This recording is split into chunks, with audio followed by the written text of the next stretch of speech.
Hi there, welcome to DW News, streaming live from Berlin. I'm Anthony Howard. And I'm Nehal Johari. A week ago today, the US and Israel launched coordinated strikes on Iran, killing Supreme Leader Ayatollah Ali Khamenei and many other key figures within the Iranian leadership. Iran has retaliated with missiles and drones targeting Israel and many other countries right across the Gulf region and beyond. Now, 1 week into this war, the effects are already being felt far beyond the Middle East. Oil and natural gas prices have shot up, air travel has been disrupted, and this is only the beginning. We want to look at where things stand right now and how the conflict could develop in the coming days and weeks. And as we do that, I'll be keeping an eye on the live chat both on YouTube and TikTok. So please do pop in your thoughts and questions, and I will pose them to our guests. We really want you to be a part of the conversation. So please do. Let's get on with it because an awful lot going on, Nehal. Donald Trump says the only deal he will accept from Iran is unconditional surrender. And he's presenting the military campaign he hopes will lead to that moment, pretty naturally, as a massive success so far. Let's have a listen to the US president. We're doing very well. Somebody said, how would you score it from 0 to 10? I said I'd give it a 12 to a 15. Their army is gone. They're just about, look, their navy is gone. Their communications are gone. Their leaders are gone. 2 sets of their leaders are gone. They're down to their 3rd set. Their air force is wiped out entirely. Think of it. They have 32 ships. All 32 are at the bottom of the ocean. The words of US President Donald Trump. As we bring in our first guest for the day for this live stream, Lina Khatib is an Associate Fellow at the Middle East and North Africa Program at Chatham House and joins us as we try and understand where we are after 1 week of continued strikes against Iran and particularly who will control the country, taking it in what direction. Lina, a 2-part question to kick us off. Big hello to you. That I think it's an important question. Do you agree that the US and Israeli campaign is going as well as Donald Trump says? And because they are hitting a lot of targets, part 2, does that necessarily mean they're closer to their goal of regime change? The campaign is actually going well. It's actually going far better than many people may have anticipated. Who would have imagined that the Supreme Leader, Ali Khamenei, would be killed in record time, basically at the beginning of the campaign rather than sometime later, as, for example, what happened with Hezbollah leader Hassan Nasrallah. When you look at the number of missiles that Iran is striking, this has significantly gone down over the last week. And that's mainly because the US and Israel are going after Iranian missile launches. So even if Iran still has a missile stockpile, its ability to use them is being curtailed. So militarily speaking, yes, the campaign is meeting its goals. Now, as for what this means for the regime in Iran, it's not going to be that easy or that straightforward because in addition to military pressure, there are internal dynamics at play in Iran. And I expect that the ultimate goal, politically speaking, for Iran is for the regime to implode from within. The 3rd-tier leaders that President Trump referred to eventually, if they survive, will have disagreements amongst them regarding what to do next. And this is the scenario of regime change that is likely to play out rather than traditional regime change, if we can call it that, like what was seen in Iraq in 2003, for example. Yeah, I want to talk about the direction of the regime and that internal pressure in a moment. But let's stick with the idea and the topic of the military pressure for now. Nehal, you've got a map to share with us at this point. Yeah, if we can share my screen. This is a map that lets you sort of take a look at Iran and all the sites where US and Israel have struck the country. This has been produced by data from ACLED. That's an independent organization that collects and analyzes maps related to conflicts. And the data also comes from the Institute for the Study of War. They are a public policy organization, also non-profit, and they produce a lot of open source intelligence also for conflicts. Linda, I want to know at this point if you see any realistic way, with all of that military activity in mind, that this conflict ends somehow in Iran changing from an Islamic authoritarian theocratic system to something else remarkably different than what we have now. That is definitely the end goal for this campaign. This is not a campaign that is going to be limited in its extent. It is a maximalist campaign. This has been explicitly articulated by Israel and by the United States when President Trump that he will accept nothing but surrender. This means a very different scenario for Iran because the Islamic Republic's ideology, its raison d'etre from day one, has been to counter the US and Israel. This is a regime that has been chanting death to America, death to Israel for almost 50 years. So they, as the Islamic Republic regime, will not want to be seen as having surrendered to the United States. So what Trump is asking is going not to be impossible to accept by the current regime in Iran.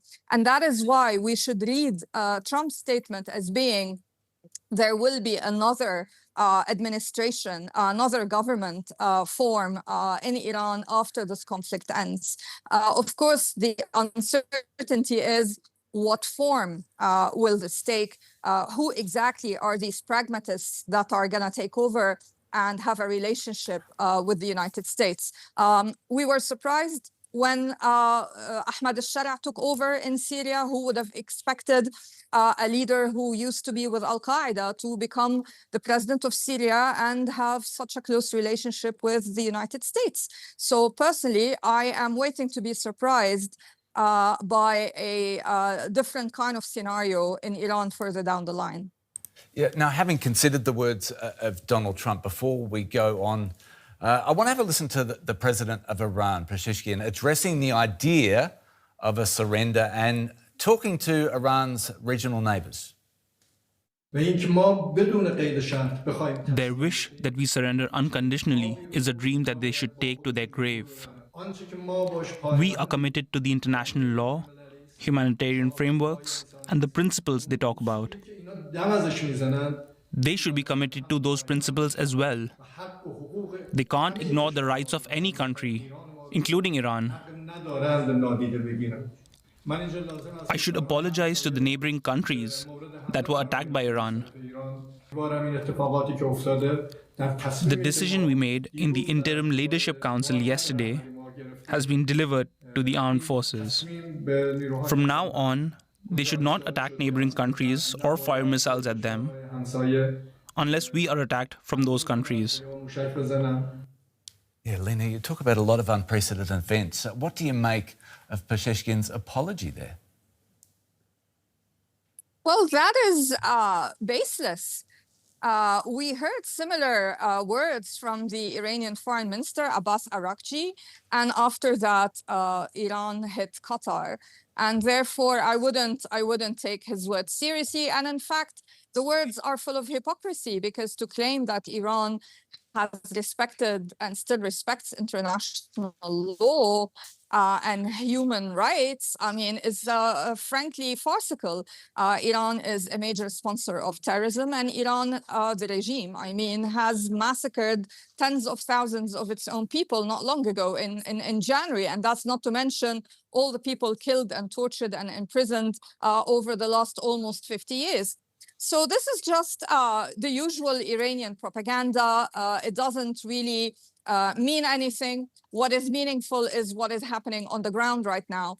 And I don't think that after this, interview with the president, that Iran is going to stop attacking Gulf countries.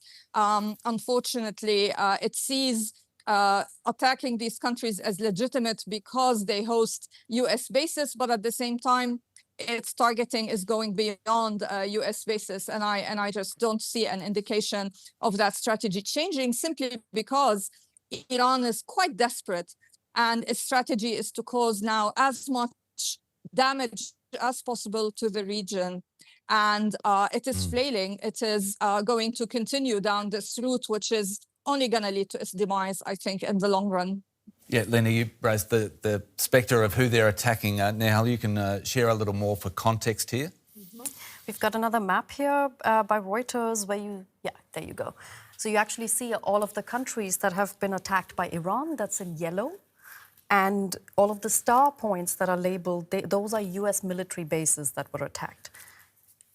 All right, now... well, Lena... sorry, they were not necessarily attacked, but these are the military bases in the region. Sure.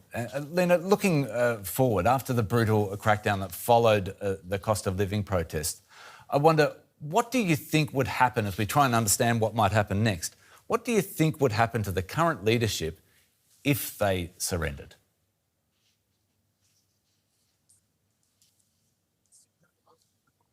I don't see the current leadership surrendering. This is not what they do. They'd rather die fighting. And this is what I expect will happen. Eventually, if they survive, they will be captured. I just don't see any scenario, frankly, in which any surviving members of the current regime who are the hardliners still staying in power in Iran. I expect that there could be figures deep within the regime apparatus who might be more pragmatic, but not the people we are seeing and hearing. Yeah, I guess I'm trying to paint the picture of what might come next by understanding just how desperately or not they're going to hold on to power, but I think you make the case perfectly. If the battle for control of the country is taking place at the moment, who are the main factional players and what chance they find a winner that both allows them to hold on to power and negotiate their way out of life in a bomb shelter?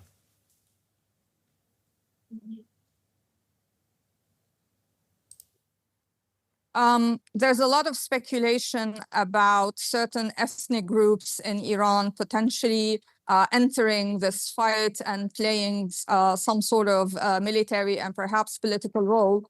I would caution against taking this scenario as a model because it's very much based on the scenarios in Syria and Iraq, and Iran is very different. So I don't think we can expect that to happen. The likelier scenario, in my view, is figures from the military establishment. These have, I think, the better chance of keeping the country together.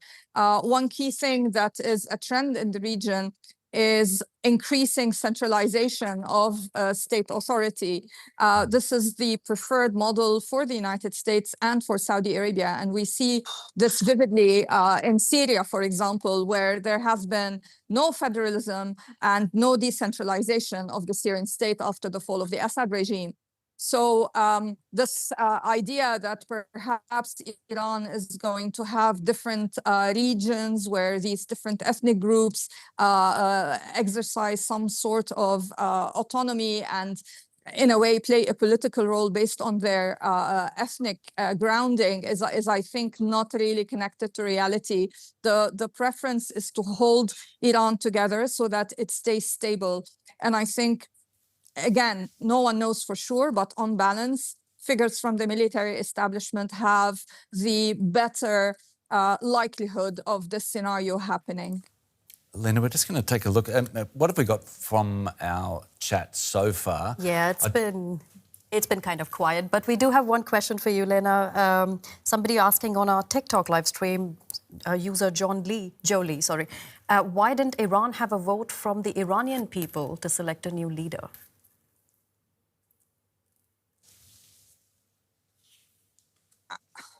I mean, unfortunately, this regime in Iran pretended to be democratic because they had some sort of electoral process, but this regime in reality is authoritarian. And so even if the regime now says we're going to have a new leader elected somehow by the people, this leader is not going to be acceptable under the current circumstances. We have to remember that the official process for selecting the supreme leader in Iran is supposedly based on the participation of the people, because the people choose an assembly of experts, and this assembly of 88, mainly clerics, is the one that chooses the supreme leader. But of course, this is not a fair and transparent process.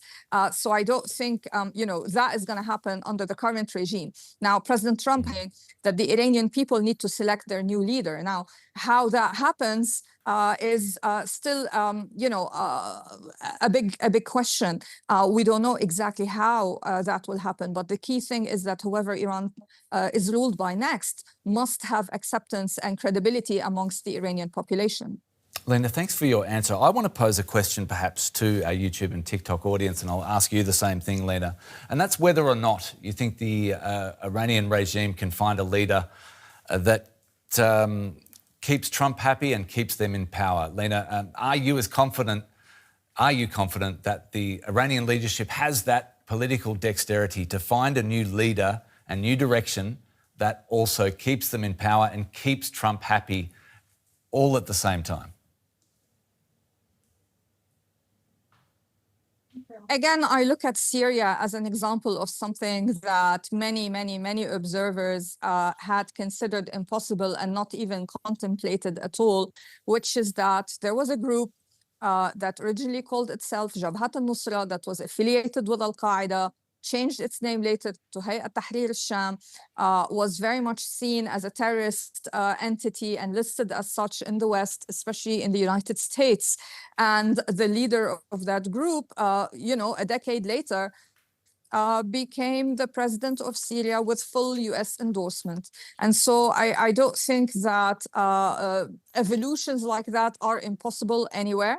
I think we have to be prepared to be surprised when it comes to Iran. I wish I could say for sure who I think it could be or what the configuration will be, but I think Syria has shown that pragmatism is the trend that is dominating the Middle East right now. And one key thing about the current regime in Iran is that it has been the opposite of pragmatic. Right. So as the circumstances around it changed, it did not change its strategy at all. Interesting. Good answer, Lena. Do you have an answer from our community, perhaps? We don't have a response yet, but I just want to remind the audience that this question is also for you. So please put it in the chat in TikTok and YouTube. The question was, do you believe there's a way that the Iranian leadership can remain in power and keep Trump happy at the same time? Lena, with so much of this taking place underground or out of sight, it's been fantastic to be able to lean on your understanding of the topic as we try and imagine the power struggle happening at the moment and what comes next. You've already been really generous. One more question, though, because I think the cynics might well think that Donald Trump will be having a victory parade anyway. It's just a matter of working out how he's going to sell that victory. So if the Iranian power brokers can't find a direction that looks like a victory for Donald Trump and Netanyahu, what do you think the next weeks and months look like? I don't think that President Trump is looking for a way out anytime soon.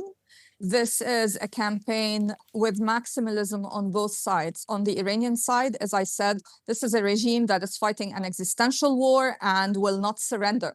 I take them seriously when they say that, because their model is to counter the United States, not be seen as bowing down to it. And when it comes to the US and Israel, their goals are maximalist as well, because they want to see an end of the current regime in Iran. And so they're going to keep going until that happens. And the question here is, how long can they keep the military campaign going for? Of course, they have planned for a long military campaign. The issue is, how long will Iran be able to withstand this? And as I said, its military capabilities and abilities are being eroded progressively by the United States and Israel. So I expect this will be a transformative moment for the region within the next 6 months. Certainly will be. After a week, Lena Khatib, Associate Fellow at the Middle East and North Africa Program at Chatham House. It's always great to talk to you. Thanks so much.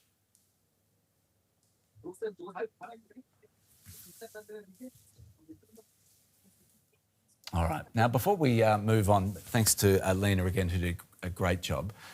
We did ask the audience a question. Did we get anything back this time? They did respond. User Psyche Machan says, let the Iranian people decide and let them not be dictated by Trump, regardless of his reactions. Someone also expressing a bit of ridicule, saying, are we saying that selecting a leader who will become Trump's puppet?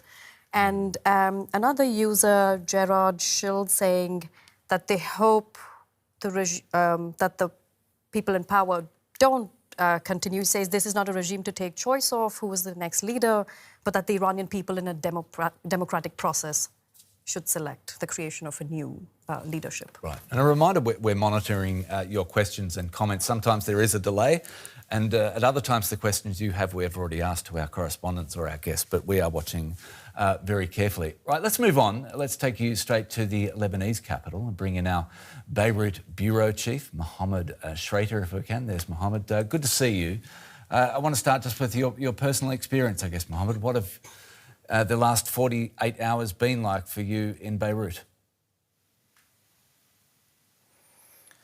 Well, I mean, I'm doing as well as one can in a country witnessing a second major confrontation in less than 2 hours. Still, I cannot really complain. I have roof over my head while tens of thousands of displaced people are sleeping in the streets and public squares, in sports facilities, in very cold temperatures, and now with rain expected. It's truly a drastic situation here in Beirut as the confrontation between Hezbollah and Israel continues to widen and intensify. I only had to evict my house for a short time due to calls that many Lebanese received, callers claiming to be affiliated with the Israeli military, ordering immediate evacuation from building and houses, as these houses has been marked as targets. But you know, this has sent messages in the wrong way and caused frustration among the population here in Beirut. I mean, according to the authorities, these are spam calls, but still, it's one form of psychological warfare, and it is causing frustration in Lebanon. Mohammed, as you've said, Israel has repeatedly attacked Hezbollah strongholds and Lebanon in general over the past few years. It has left Hezbollah in a weakened state. So what more does Israel hope to achieve? Is that clear to you what their goals are as they go about this?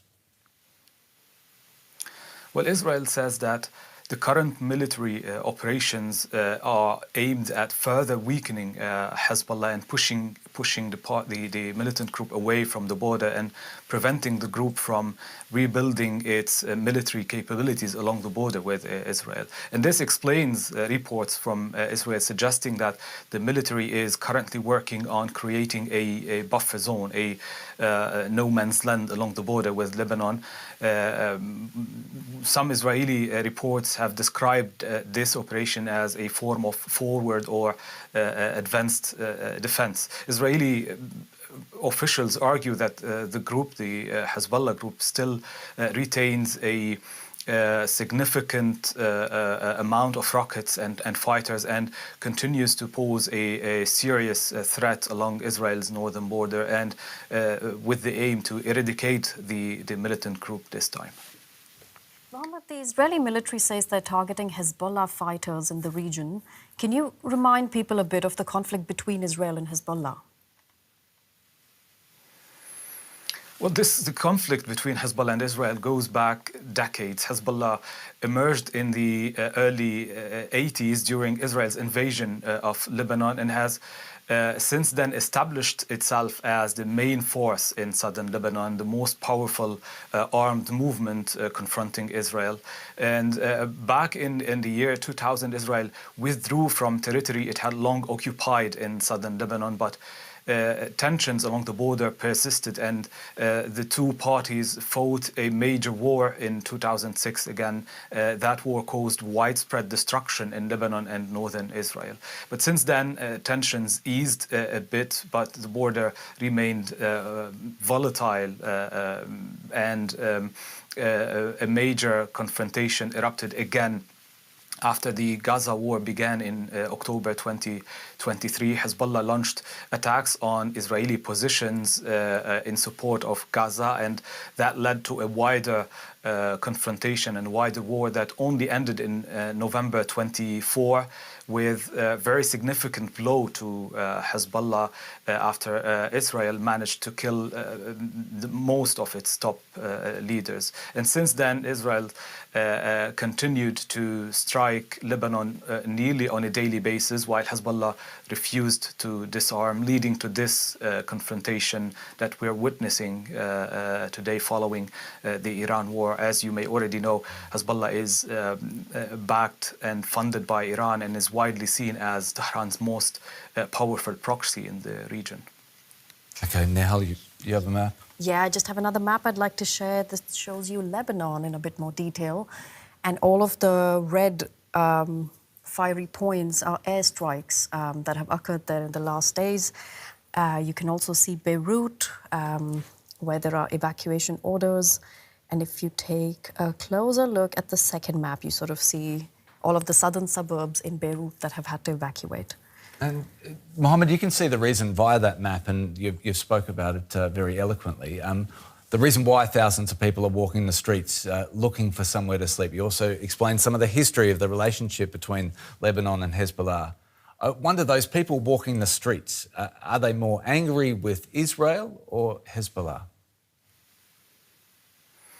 I think people feel helpless at this stage. There's a general sense of desperation here in Beirut and elsewhere across the country, especially in the areas most affected by the military operations. We spoke to many of the displaced residents from Dahieh, that's the southern suburbs of Beirut, following the unprecedented evacuation orders issued by Israeli military. And people fear that a massive Israeli bombardment will destroy much of their homes in Dahieh. So, of course, they're directing anger towards Israel. But significantly during this confrontation now, since the beginning of this confrontation, we are seeing an unprecedented fury at Hezbollah, even among people who normally supports the party. They blame the party of dragging the country into a confrontation that they don't see that it's their war at the moment, simply. And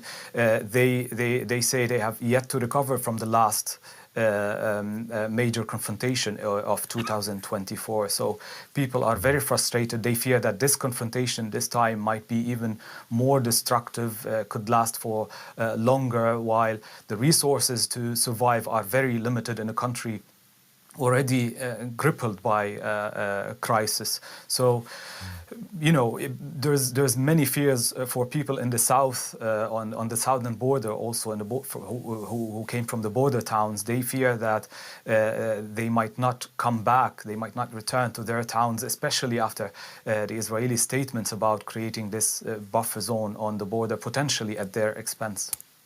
Mohammed, it's a really interesting moment, clearly, and a frightening one. In Lebanese society, is there the feeling, after all that you've just said, that Hezbollah can be part of the future of a functional Lebanese society? Or have we reached a line in the sand moment where Hezbollah's presence and operations, firing rockets into Israel, is just too destructive for everyday citizens of Beirut to live with? Well, I think that Hezbollah will always continue to be part of the Lebanese mosaic. It has a very wide representation of the Shia community, who forms at least a third of the Lebanese population. So it's hard to degrade and just like try to not consider the amount of support among the Shia community to Hezbollah. What is different this time, though, is that when Hezbollah launched the attacks back in 2024 on Israel, it had mass support from the Lebanese population because it was kind of in support of Gaza, and the Lebanese were, very angry of what Israel is doing in Gaza. This time, the political context is completely different. Hezbollah has lost the war and lost the majority in the government. This government is not on Hezbollah's side. The vast majority, I would safely say, the vast majority of the Lebanese criticized Hezbollah for launching these attacks and dragging the country into this war with Israel, and the whole political sphere has changed. So I think that Hezbollah will continue to be part of Lebanon's mosaic, but Hezbollah's influence on the political sphere in Lebanon will be certainly reduced to an unprecedented levels. Mohammed, we really appreciate you sharing your reporting, obviously, but also your personal part of your day-to-day living in Beirut under these incredible circumstances. Thanks so much. Be safe, and thanks again. Thank you. All right. Now, it's probably worth just checking with the chat. Is there much going on in the chat, or was that all covered off by Mohammed? I know we had some comments and questions. We've had some comments and questions, but I think Mohammed covered it, and so did our guest before, so I won't bring up anything at this point. All right, then let's try and tie the stream together somewhat. Sasha Bruckman is going to join us. He's going to join the discussion. Good to see you, Sasha. As we take stock after 7 days of US and Israeli attacks on Iran and then the counter-strikes. Sasha is a research fellow, I should say, for Defence and Military Analysis at the International Institute for Strategic Studies. He's joining us from Bahrain. Sasha, we're now a week into this war. Trump is rating the US military campaign as a 12 to 15 out of 10. I won't ask you to explain the president's scoring system for us, but he does seem confident, needless to say. What do you think? Well, yeah, he has his idiosyncratic style of naming things and commenting on things. I will say, though, the military campaign that the Americans are driving and the Israelis is a success in military terms, right? There's always a question how you translate tactical and operational gains into strategy, because we also never lost a single battle against the Taliban over 20 years, and the political strategic outcome was vastly different. But after a week, the American Air Force or US Air Force and naval aviation, together with the Israeli Air Force, has air superiority or air dominance over Iran, which allows them to strike deeper, bring in other assets. There are drones, US MQ-9 Reapers, fighter jets circling over cities in Iran, hunting missile launchers. That is a great tactical advantage that they have. They can now bring in bombers, heavy bombers at night to strike the missile cities, which they can only do because they degraded the air defense system so much that they feel confident to do that every night. So yes, from a purely military point of view, tactically speaking, this has been a sounding success and is enabling probably operational and campaign gains. We'll still have to see. It's very early in the game. It's too early for a complete strategic and political analysis of the situation. Yeah, so just functionally, when the US says they have complete air superiority, does that mean then they are now flying their drones full time over the country and see everyone and everything that they want from the air at this point? Is that the advantage? I should qualify. Total does not mean everywhere all the time. They have air superiority or even air dominance over Tehran, Isfahan, certainly the west of the country, Kermanshah and these areas, and also the southern coast. So that means they have vectors from which they bring planes into Tehran from the west, but maybe also from the south. And in certain areas, they have degraded the air defense system so much that they have freedom of operations. That does not mean the entire country. Iran is a large country, about the size of Alaska, or 1/6 of the size of the continental US. Just for the US as a comparison for themselves. But where they have chosen to operate thus far, they have achieved superiority. The Iranian Air Force is not a factor. It has been destroyed on the ground, and it would have been outclassed anyways. And the Iranian Navy is not a factor anymore because most of it is sunk at this point. And the Iranian air defense systems are not capable of bringing down any American fighter jets. And they lost some drones, but not at a rate that is unsustainable for them. Yeah, so you're saying Air Force wiped out, Navy all but gone, communications are down. So what capabilities, and you allude to it a little bit, I think, what capabilities does Iran still have working for them at this point?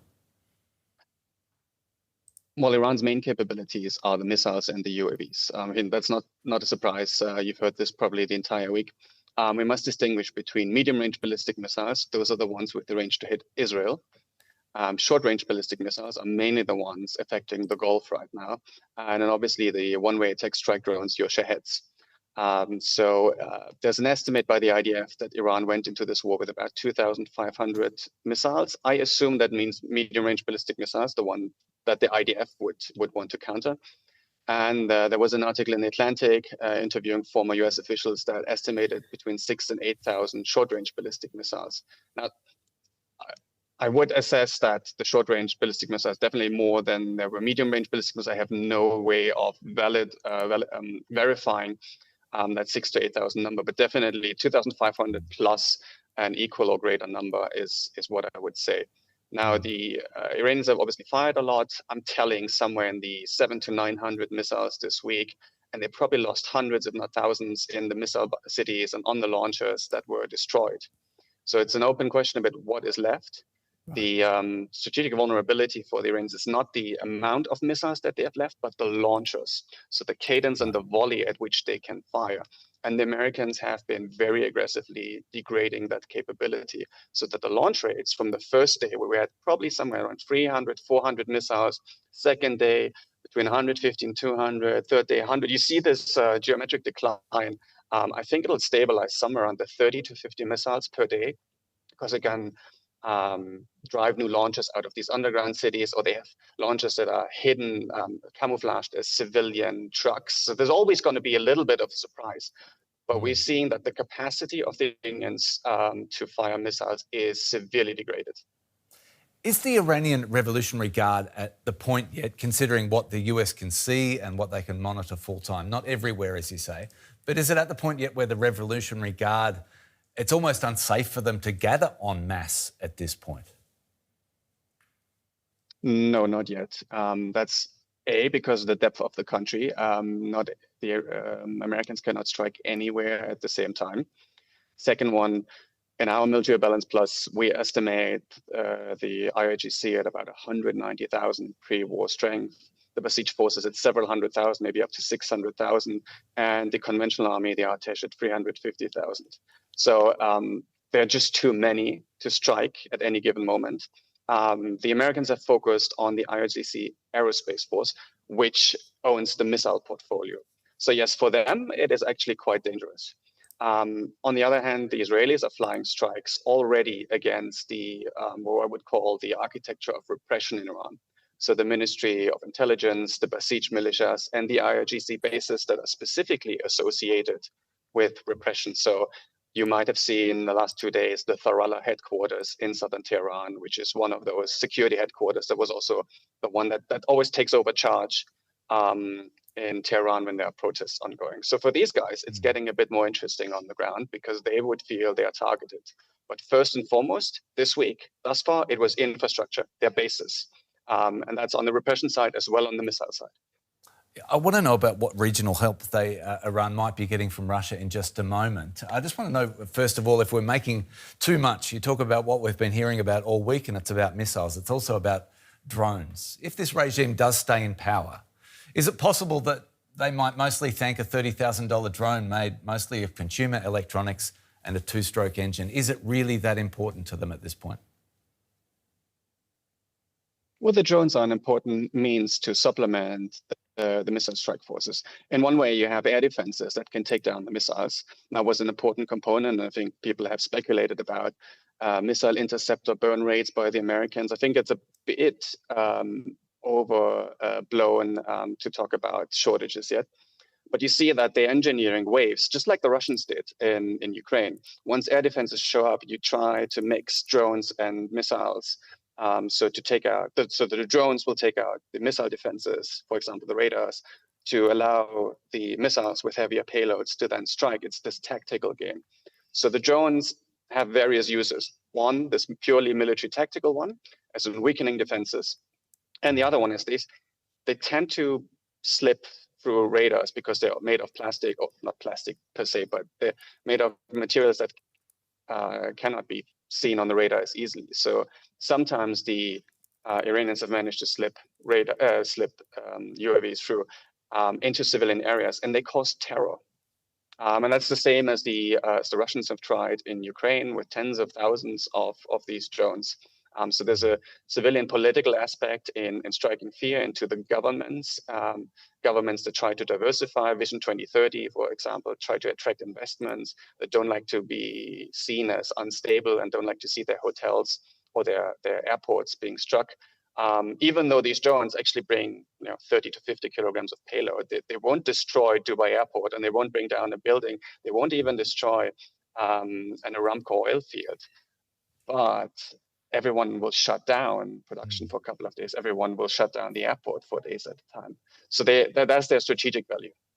You raised the spectre there of that relationship, the drones and the relationship between Iran and Russia, obviously, but that's been weapons going to Russia so far. On another front, Trump and other members of his administration have brushed off reports that Russia has been providing intelligence back to assist Iran. What do we know? What do you know about what information Russia is supposedly supplying at this point? Maybe let me preface this with what I think is the American point of view. The Americans see Russia, Iran, North Korea, and China in an alliance.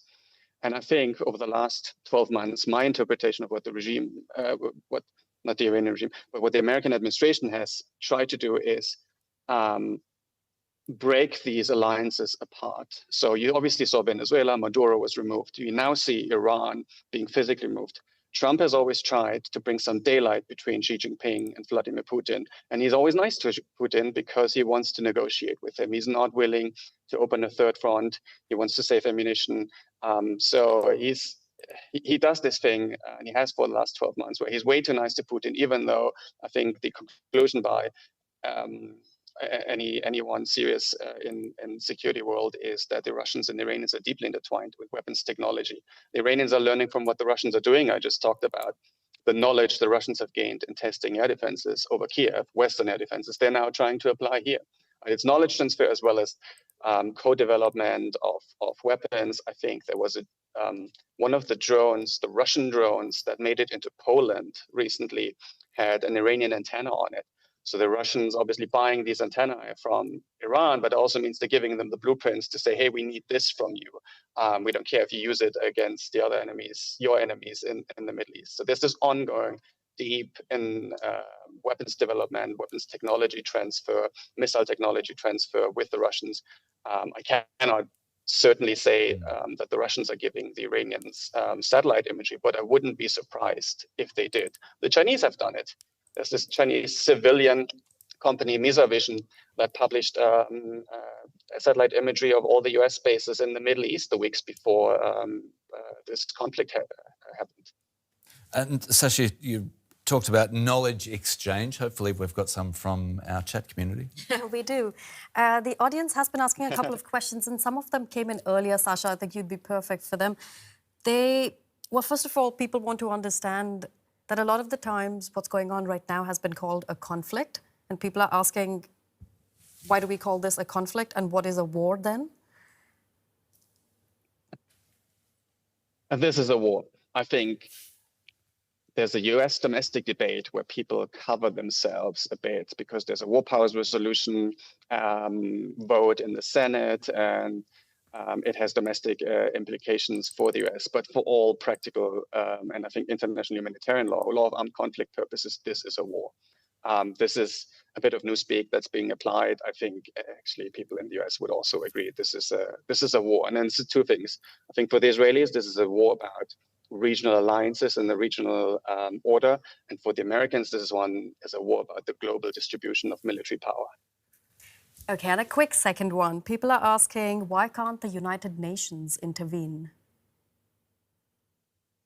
So the way the global security order was set up with the United Nations is there's a Security Council for all the security matters.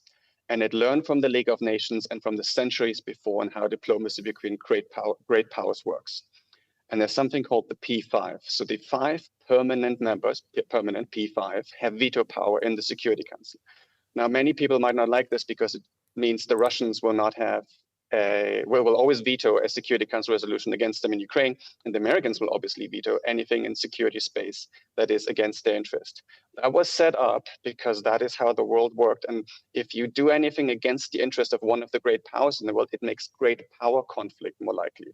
And I think people have forgotten this basic fact. We come out of 20, 30 years where the US was dominant and was able to broker deals and get alignment from the Chinese and the Russians. And we're now in this new Cold War 2.0, this new global configuration between the Americans and the Chinese. And the system is kind of going back to what it was during the Cold War, where the US and the Russians and the Chinese do not agree on matters of security. But no P5 member will allow any resolution against its main security interests to be passed inside the United Nations Security Council, and that is by design. Thank you for explaining that so wonderfully. There's one last question for you, specifically for you. User Nimo948 says, question for Sasha. They're asking, is a regime change possible in Iran? And if yes, how will this work? We've touched upon this a little bit before, but I think people would like to have your take on the issue. It is possible, but, and here comes the big thing, I am not yet convinced that it'll be what maybe some in the US, some of the Iranians in exile, some of the, certainly the Israelis hope. I'm not yet there to say that Reza Pahlavi will ride into Tehran on a white horse and then democracy and love and rainbows will break out. That is one possibility. And it's certainly a little bit more likely than it was last week, but I don't think it is yet the most likely option. The other option is that, as you can see from the campaign design right now, the Israelis are focusing strikes on the western area of the country, around Kermanshah, certainly the IRGC bases there. That is to encourage the Kurds to rise up. The Kurds are in an active insurgency.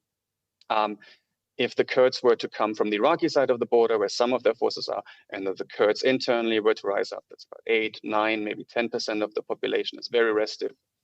Maybe other ethnic minorities would rise up, the Baluchis in the other sides, and the periphery in the southeast.